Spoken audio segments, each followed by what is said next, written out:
Olá pessoal, estamos com mais um vídeo no nosso canal Em Breve um Poliglota e hoje é a nossa aula 15, a nossa 15ª aula, não é mesmo? E como eu sempre peço, se você ainda não assistiu a nossa aula anterior, por favor, clique no quadradinho que está aparecendo na sua tela escrito aula 14, para poder ficar a par de todas as nossas aulas e segui-las em sequência, ok? Bom, dando continuidade à nossa aula anterior, vamos continuar falando sobre a partícula O, né? Então, nós vimos que ela era uma partícula que marcava o objeto direto, né? Aí, na outra aula, a gente viu que era uma partícula que indicava também um espaço em que algo ou alguém se movia, né? A gente podia colocar como tradução em, dentro, através de, com, por meio de, ao longo de, juntamente com e etc. Outros significados, né? E hoje, na nossa aula, nós vamos ver que ela também pode significar uma partícula de local, tá? Que vai marcar o local a partir do qual começa algum movimento. Ou seja, ela vai demarcar ali aonde a ação começa a acontecer, ok? Então, é uma partícula de movimento, tá? Ela vai indicar essa coisa também. E daí, numa outra aula, nós vamos ver que também marca o motivo de alguma emoção humana. Mas na aula de hoje, nós vamos só ficar com essa marcação de local a partir do qual começa algum movimento. Então, vamos ver alguns exemplos. Primeiro exemplo, nós temos Watashi wa asa 7 ji han ni uchi o demasu. Ok? Então, nós temos aí que em preto é watashi, que é eu. Em vermelho, o A, tá? Aqui eu fiz errado. Na verdade, desculpa, é o vermelho escuro, né? O vermelho escuro que está no final no japonês, que é o demasu, é o verbo saio, né? O verbo sair. E a partícula wa, que também está em vermelho, mas um vermelho mais claro, nós já sabemos que é uma partícula de tópico, né? Então ela não tem tradução. Logo em seguida, nós temos a palavra da manhã, que está em verde, né, que é asa. Aí, 7 ji han. 7 ji han. 7 ji han é o horário, né, que é 7:30. Esse han indica meia hora, né, os 30 minutos. E aí, depois, logo em seguida, nós temos a partícula ni, que a gente pode traduzir como o artigo as, né, mais a preposição a. Então, o a de preposição, mais o artigo as. E aí nós temos as 7:30, né? Então, esse as, que é uma preposição, nós temos, então, como tradução da partícula ni, que está em lilás roxo. Em seguida, nós temos uchi, que é casa, que está em azul. Logo em seguida, nós temos a nossa partícula da aula, que é a partícula o, que está em rosa.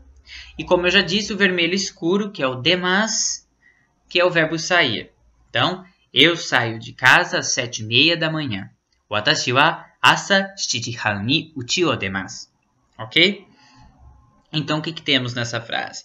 Um verbo de movimento, que é o verbo sair, né? E nós temos a partícula o, que está do lado da palavra casa. Então, a partícula o, que está em rosa, do lado da casa, que está de azul, que é uchi. Então, logo nós percebemos que esse o, que é a partícula, ela indica, né, da onde começa o movimento. Tá? Então, o movimento começa da casa, porque você vai sair da casa. Não é mesmo? Outro exemplo. Kisha ga tonneru o deta. Então, nós temos aí o trem saiu do túnel. Então, kisha é trem. Aí, em vermelho claro, nós temos a partícula ga, né, que é uma partícula de sujeito. Então, nós não temos como traduzi-la, né? Ela é só para indicar que o trem é sujeito. Tonneru é túnel, né? Vem do inglês.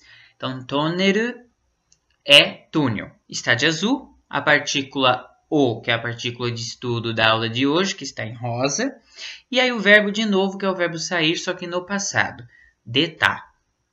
Ok? Então, o trem saiu do túnel. Nós temos um movimento também de sair de um local. Então, a partícula O, que é a partícula que nós estamos estudando, ela está novamente do lado de uma palavra em azul, né? Que é a palavra túnel nessa frase. Então, ela está marcando de onde começa o movimento, né? Que é do túnel. Então, do túnel, você está saindo. Então, esse sair é sair do túnel. Então, essa ação começa no túnel, né? Porque você está saindo de lá, então o ponto de partida é o túnel. Então, você usou a partícula O. Então, nesse caso, a gente pode usar a partícula O para indicar essa situação. Kisha ga toneru o deta. O trem saiu do túnel. Então, a partícula O, tanto faz você escrever com WO ou com O, mas geralmente a gente escreve com O, né? Mas também dá para escrever WO, tá? Quando você vai escrever no teclado mesmo japonês do Windows, você tem que digitar o WO. Se você digitar o O, ele vai para o hiragana O e não para o hiragana WO, né? Mas como partícula, nós temos que identificar como O, porque a pronúncia não é o O, ok? É uma letra O, mas a partícula é O. Nós temos que sempre lembrar disso. Então, nesse caso, ela pode ser substituída por kara, né? Que exprime uma ideia de origem. Então, a gente tem aquela ideia de ponto de partida, né? Da onde começa algum movimento, tá? Mas temos uma diferença, né? É que o O, embora ele possa ser substituído por kara, ele é uma partícula que indica só mesmo dar ênfase no início do movimento, da onde que começa o movimento, sem pôr ênfase no destino, aonde é que vai acabar esse movimento, né? Já o kara, ele indica essa questão mais de início do movimento em relação ao destino. Você não necessariamente precisa colocar o destino, tá? Mas, por exemplo, se você colocar a origem e o destino, você sempre vai usar kara. Daí, nesse caso, não pode usar o, tá? Porque o o ele indica essa questão do movimento, do início do movimento. Então, quando você vai indicar só da onde começa o movimento, você pode usar tanto o quanto kara.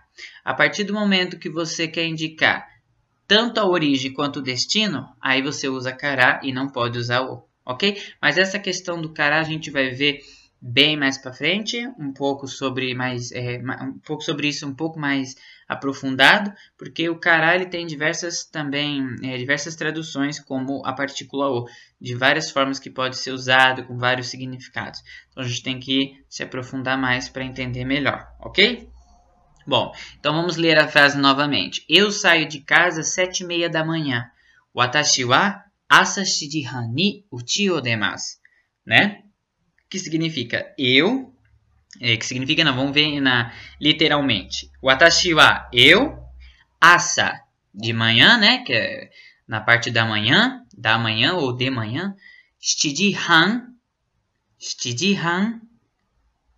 significa que é 7:30, é o horário, e o ni para indicar que é nesse horário, né?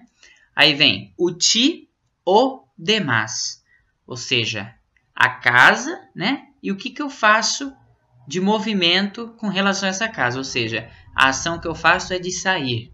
E o o ali para indicar que eu estou saindo dessa casa. Então, watashi wa asa 7 han ni uchi o demasu. Ok? O trem saiu do túnel. Kisha ga toneru o deta. Então, trem, kisha ga, toneru, túnel, o deta, sair, né? Saiu. Então, deta é o verbo sair no passado. E o o ali, mais uma vez, indicando que a ação foi sair do túnel. Vamos agora para a seção kanji. Nós vamos ver sobre hito, que é pessoas, né? Então vamos lá. O primeiro kanji é o próprio kanji hito, que é o kanji de pessoa. Pessoas, tanto faz, né? Porque essa questão do plural e do singular no japonês não tem essa diferença, tá? A gente pode usar o plural usando tati, mas não é para todas as palavras. Eu não vou sair colocando tati para todas as palavras que eu encontrar que eu quiser colocar plural, ok? Mas então, tanto pessoa como pessoas, eu posso falar hito.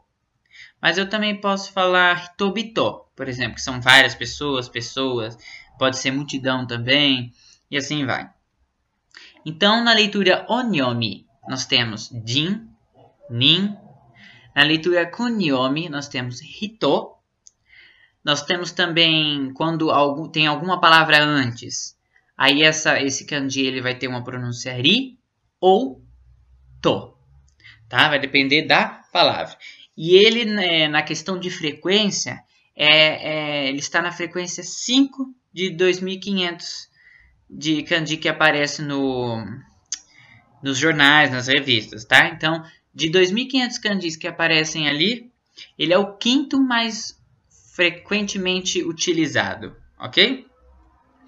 Aí nós temos os traços, né, que são 2 traços. Próximo kanji é o kanji que pode significar rei, regra, magnata, governo, né? Toda essa questão de autoridade, de alguma coisa que tem uma posse maior, né? E não tem leitura kunyomi, é só leitura onyomi, né? E são 2, a leitura o e a leitura que não é muito utilizada, que eu mesmo não consigo nem lembrar alguma palavra assim que eu possa dar de exemplo, que você tem uma letra antes, que você tem letras antes, e aí você coloca esse kanji e ele vai assumir a pronúncia no. Então, tanto é que eu já procurei em vários lugares e é raro de achar palavras assim, tá? Às vezes até a tradução no português a gente não utiliza muito essas palavras. Mas essas são as leituras. E nós temos 4 traços.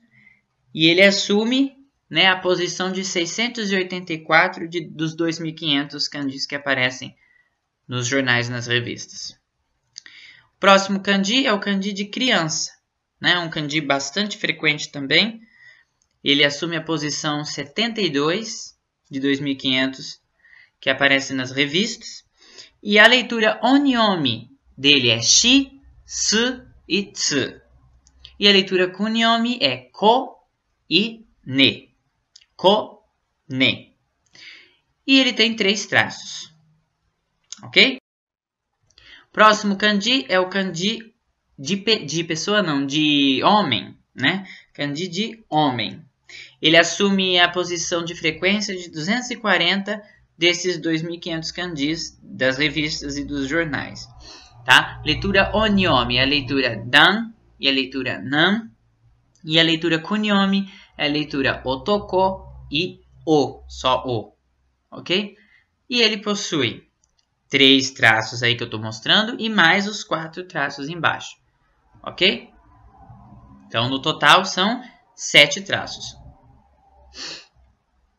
E o último kanji da aula de hoje é o kanji de mulher, que assume a posição de frequência de 151 de 2500 kanjis, ou seja, aparece muito mais do que o kanji de homem. E onyomi nós temos jo, nyo e nyo, e kunyomi nós temos onna e me. E nós temos 3 traços.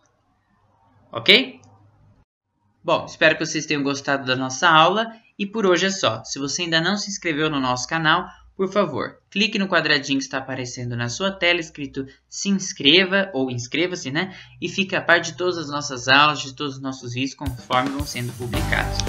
E se você quiser assistir a próxima aula, quando ela estiver já ativa e disponível para vocês assistirem, é só clicar aí no quadradinho que está aparecendo na sua tela, escrito aula 16. E aí você vai poder ver a nossa próxima aula tranquilamente, ok?